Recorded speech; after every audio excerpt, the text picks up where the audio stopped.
Hello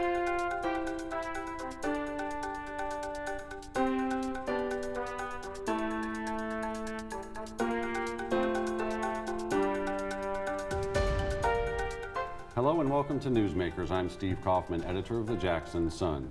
Today we're joined by Edward Mitchell, who 8 years ago was paralyzed in a hit-and-run accident in Jackson. The driver of the car who hit him has never been caught.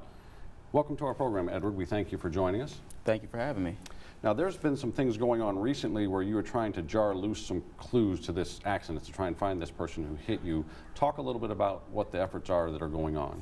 We are putting up billboards and we've upped the Crime Stoppers reward, and we're just, trying to get out in the newspaper and just around town, just trying to make sure that we get the word back out and just let people know that we have not caught the individual that hit me. And, we're just trying to look for leads and just trying to bring closure to the family. And this accident happened on the north side of Jackson, Ashport Road, near the 45 bypass? Yes, sir. And this, from what I recall reading, we think this was a dark SUV, something like a Wrangler. Yes, sir. And is that based on what you were able to remember, or did people see this vehicle? What I was able to remember, I was the only one out there at the time because when we had first started off biking, myself and my younger brother, his tire went flat, so he had to go back to the house and air up his bicycle tire. And when he came back, he noticed me on the side of the road in the ditch. Gosh, this was you were 16 at the time, about 8 years ago. What do you remember? Do you remember it actually happening? Yes, sir. I remember everything up to being hit and laying on the ground and waiting for somebody to show up. Did this car come from behind you? Yes, sir. I was in the right-bound lane biking, and as I was biking, I had to wait for a vehicle in the left-bound lane, and I believe it was a red car to pass in the left-bound lane. I gave my hand signals to switch lanes, and once I switched into the left-bound lane, I was clipped from behind. So you never saw it coming? No, sir. You were able to see what description you could get of that vehicle as it passed you well, by I had afterwards? Yes, sir. Well, when I had looked behind to see how close it was approaching, to see how much time I needed to switch lanes. Okay, so you saw it just before it got there? Yes, sir. Oh, my goodness. And obviously that person never slowed down? No, sir. Just kept going. What type of day was it? Was it during the early part of the day, late part of the day? It was about 11:30 in the afternoon, right before noon, because I had to be at work at Little Caesars at 1 o'clock. So my brother, he encouraged us to get out and, enjoy the weather. And because it was such a nice day and it was very warm, we didn't want to ride dirt bikes, and our parents were stickler about, putting on helmets, chest protectors, and, just the assortment of dirt bike gear. And, it was just too warm for that, so we decided to go out on our bikes. Then was that something you and your brother did a lot? Yes, sir. Get around the neighborhood? Yes, sir. We kind of got out, and that's something we enjoy doing. And just when the weather is good, try to get out and exercise and do what we can. I read in the story we had in the Jackson Sun not too long ago where you said you were actually grateful that your brother had to go back for that flat tire, I guess. Yes, sir. Yes, because I would have been a different person today because, I know I'm a strong individual, and, it just takes a lot for somebody to overcome this. And, it hasn't been easy for me, but knowing the person that I am, I've been able to go on, continue to have a life. And, I'm just grateful that he's been able to, go ahead and go on to school and just hasn't had to worry about the obstacles that I've had to go over. Because conceivably it could have either been him or both of you. Yes, sir. If he was still there. Gosh. Do you remember afterwards? Were you conscious after it happened? I was conscious just about in and out during the ambulance ride and just right before I got to the hospital. And it was your brother that found you, not another Yes, driver? Sir. And yes. Do you remember, was he talking to you? Do you remember? He was very panicked, and basically the only thing I could tell him was to go back home and get my father. So as he biked back home, there were neighbors, they came over. There was 2 houses close to where I had my accident. They came out, and other vehicles had stopped to see what was going on. Did you have any idea at that point how seriously you were hurt? No, sir. Not at all. How did that picture then become clear? It really didn't become clear because, as a boy, we all get our bumps and bruises and, just do, wild things. And I just thought this was, maybe I broke my arm or, just, because they told me to keep very still. And it wasn't until after, coming out of surgery and, regaining consciousnness that I knew what kind of peril I was in. And the first time you heard how serious it was, do you remember what you thought and how kind of sank in? It kind of really didn't sink in until I really couldn't move my legs or arms, you know, at that time. But it gradually, you know, they said, you know, my injury was not that bad. I'd had a fracture, and you know, over time you will gain things back, and you know, I have movement in my arms, have feeling in my legs, so it's just a matter of time. And this is in your neck or in your back where the injury occurred? In my neck, I had a C6 fracture, which caused the spinal cord to swell up. And I assume there were probably other injuries as well? No, sir, that was the only one. Wow. So I was very blessed. Yeah. Tell us about the recovery process and kind of the therapy that you go through after an injury like that. Obviously, it's something that is very intensive. Yes, sir. After I, you know, had been stabilized at Jackson General, about a month later, I went down to the Shepherd Center in Atlanta, Georgia, where they specialize in spinal cord injuries and traumatic brain injuries. There, they put you through a rigorous boot camp, which they teach you how to, you know, life after injury, such as making sure you don't develop pressure sores on your bottom or your legs, you know, feeding yourself, you know, how to maneuver in a town, obstacles, you know, if you should fall out of your chair, what you should do, just things like that somebody in a chair needs to learn in order how to go on. And you know, that's a very intensive program. You start at 8 a.m. and you don't really get done until 7 p.m.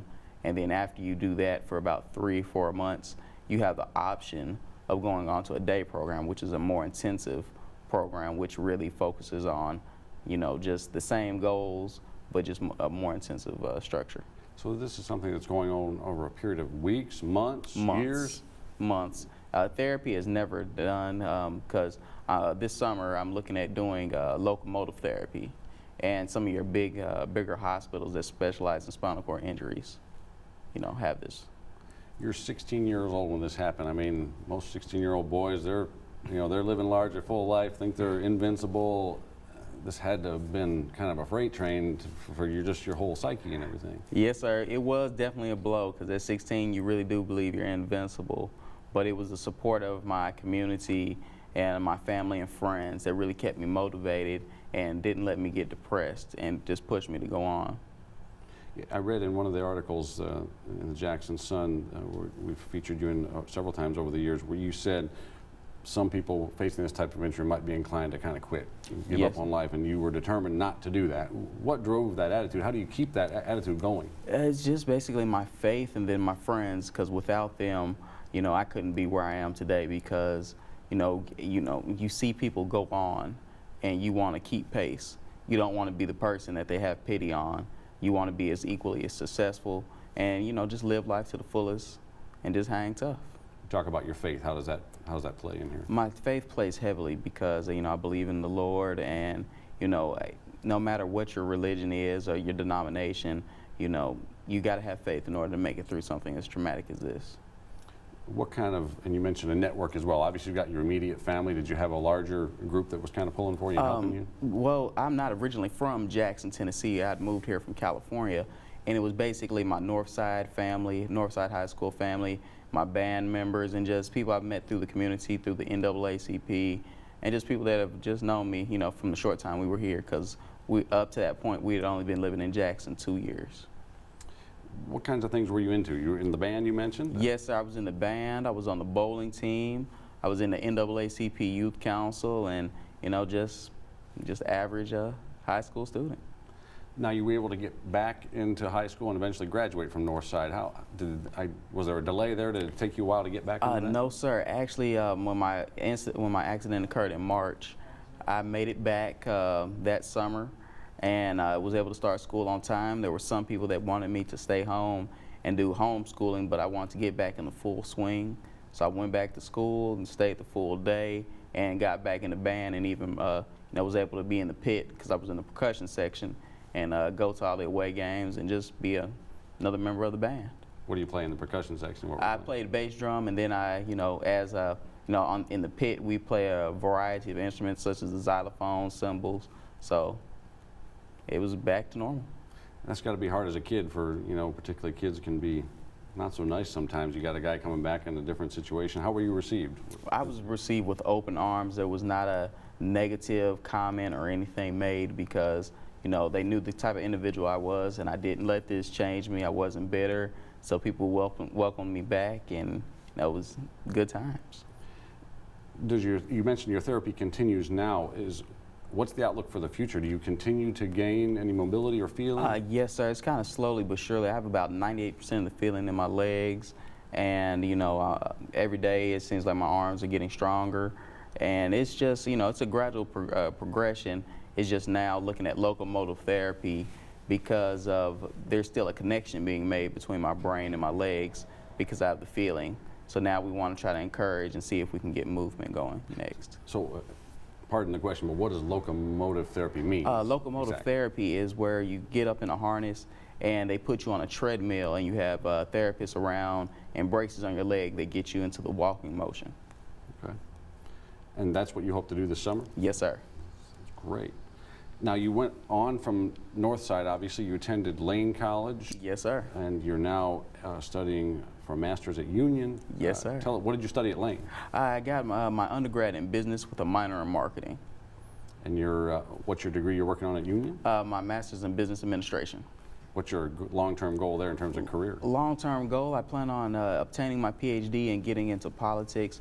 And from there, you know, just having a successful career in politics, because I really do want to make a difference in the world and other people, but as well as advocacy for those with disabilities.